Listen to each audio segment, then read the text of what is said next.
So I'm here to give you an update on 3B Farm for the middle of February 2026, so stay tuned.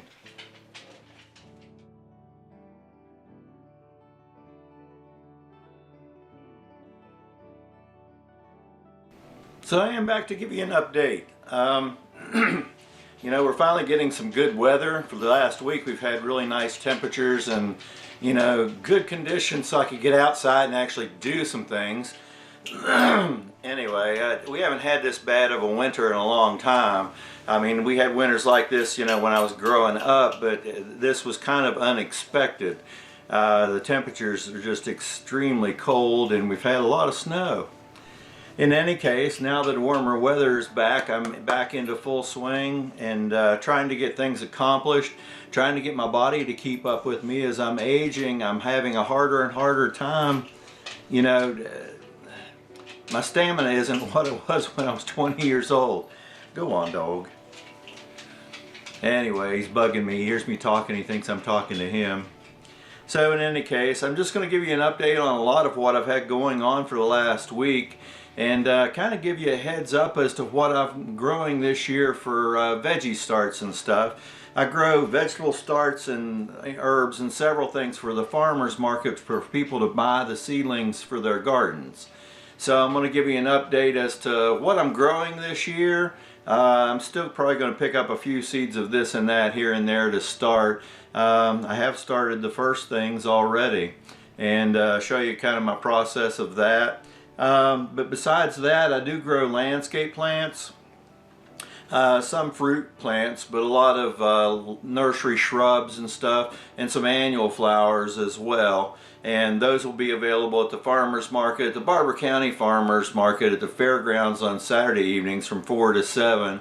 And there's some other farmers markets coming up in the area, and I may do some selling at Tractor Supply and Philippi as well. So for any of you that need things for your yard or even advice or whatever, stop by and see me. And if you need stuff for your vegetable gardens, come and support a local farmer.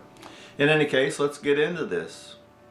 Now as the snow melts here, I'm finally getting out here to be able to set some more steel for the roof of this structure that I put up. This is 60 by 80 feet and I'm going to grow peaches and a lot of different things in this building. But I'm getting started with the arches. These end wall arches here have plastic pieces on them that I'm have to come back and cut off, and I'm going to have to aluminum paint over a bunch of rust on several pieces. And I'm putting these up using the tractor bucket, which still isn't high enough, so I'm fighting with these on ladders that one of them isn't tall enough for me to work off of. But I'm finding a way to get these bolted up here, and once I get the 4 ends on there, I'm starting to frame up the end walls and get these fans in to circulate air in there when it gets too hot. And these still aren't screwed into the 2x4s yet here, and I've got to put boxes in here for the electrical conduit to go into, and eventually I'll wire them. I'm not going to do that right now. Now when I'm mounting the gutters on top, there's some steel pieces. The gutters mount and meet up on these on top of those posts. And everywhere they meet on the inside of the gutters, I need this little flat angled piece of steel cut to put across that joint and bolt into place. And I have to manufacture these because these were all rusted and gone when I got the greenhouse. Now I am putting up finally these wooden gates. I have 4 of these and the other 4 I need to bolt into place. But the one side that's stationary, I need a way to anchor it into the ground. So I'm cutting 4 pipes and a rod that I can mount to the bottom of those gates and create a stop so that the gate can't swing free and will lock into place. And the little pipes, I'm just flattening out one end of them, so as I drive these into the ground for that rod to slide down in, they won't fill up with dirt as I pound them into the ground, and it makes them usable. For the brackets that hold that rod onto the gate itself, I just have a bunch of this aluminum. And I'm going to come back and drill holes, screw holes where I can screw it into the wood, and big holes where the steel rod will go down through. And this is a little out of focus, but once I had all those pieces cut, I came back and cleaned them up with a file. And I priced out these gate pieces at the store and they were just expensive, and this was all just done with you know, stuff that I had laying from other projects in the barn. Now I still have to build an angle for a handle on top of that.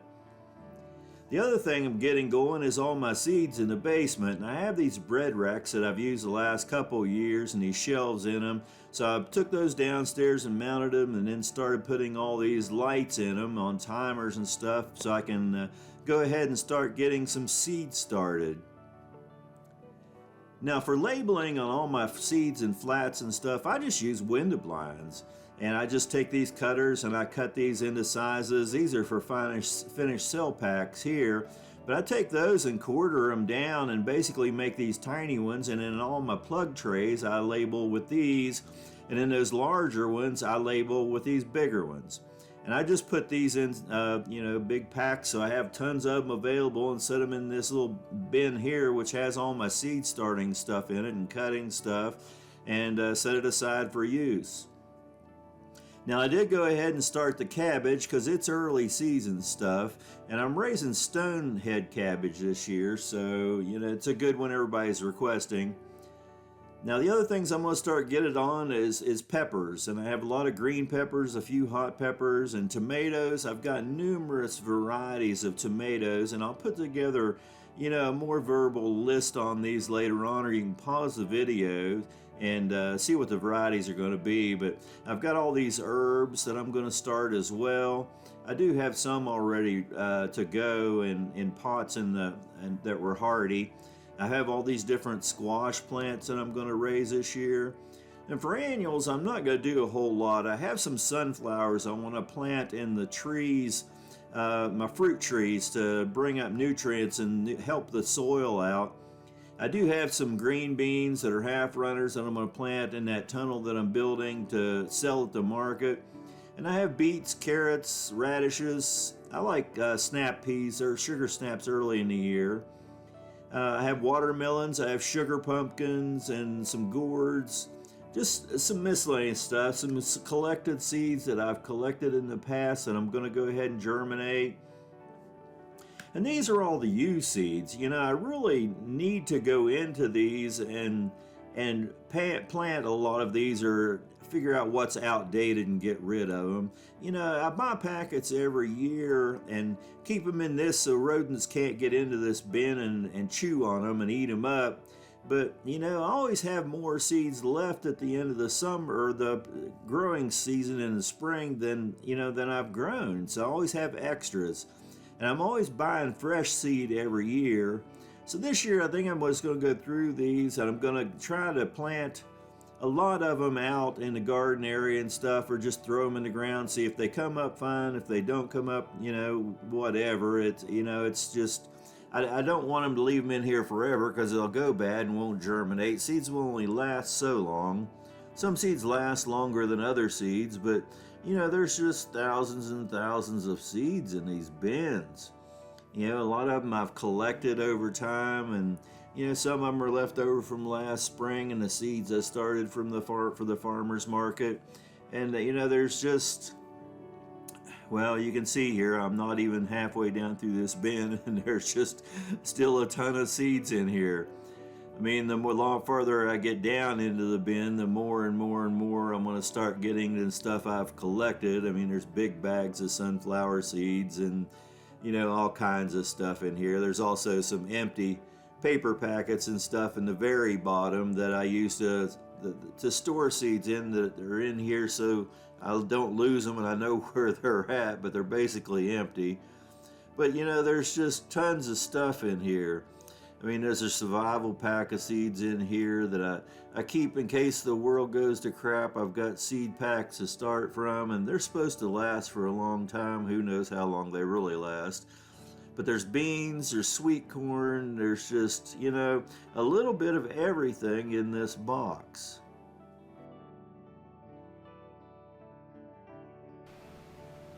So there you have an update for the middle of February, actually, by the time I get this out there on 3B Farm. You know, I've got bad weather moving in for a few days, but after that it warms up a little bit. I mean, we're getting into a rainy season, so I don't know how many days here and there I'll have to get this stuff done. I mean, all the seeds and stuff I can start inside and work inside, but you know, that tunnel high winds are not good when you're on top of a 14-foot aluminum ladder. Even if you have some steel to hang on to, sometimes that steel is loose, and if it gets caught in a 30-40 mile an hour wind and rides you to the ground, that's a few hundred pounds on top of you that you don't want on top of you. So anyway, it is coming along. It's just a slow process, and I'm having to figure out how to do things, you know, by myself. I don't really have the money to hire somebody to help me, and not that they would even know what to do anyway. I've done so many things on my own for so many years, I'm not sure I know how to keep anybody busy that would work for me. So I have to figure out ways to do things on my own. And you know, getting those arches up there was not an easy chore. The end ones for this end were heavy square steel arches, and they had aluminum bracket on top of them as well, and just 2 bolts on either end that bolt them into the gutters. Those gutters weigh 200-250 pounds. I'm not sure, I've never weighed one, but they're not light. You know, the 20-foot spans that go in between the bays are not that heavy. They're more awkward than anything else, and I can hang one end with ropes while I mount one end and then go back and mount that other end, you know, and manage to do that on my own. But yeah, everything else is a little easier than those pieces. Getting those gates up, I just built standard size 4-foot gates. I've got 4 double gates. There's 2 in each of the different areas where the fruit orchard is going to go. So I just built 4 and mounted half of each one of those double gates. And then the other gates I'll go back and build on a 1-by-1 basis, because they may be just a little bit different in dimensions and won't be, you know, a standard size. So I'm going to build all those on a 1-by-1 basis so that I can make sure everything works the way they need to be.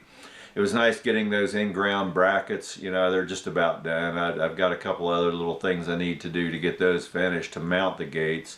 And then a way to get the gates to close together in the middle, just a wooden latch or something, which will be easy to do. But basically, I'm ready to start, you know, putting fruit trees in the ground as soon as I can get that accomplished.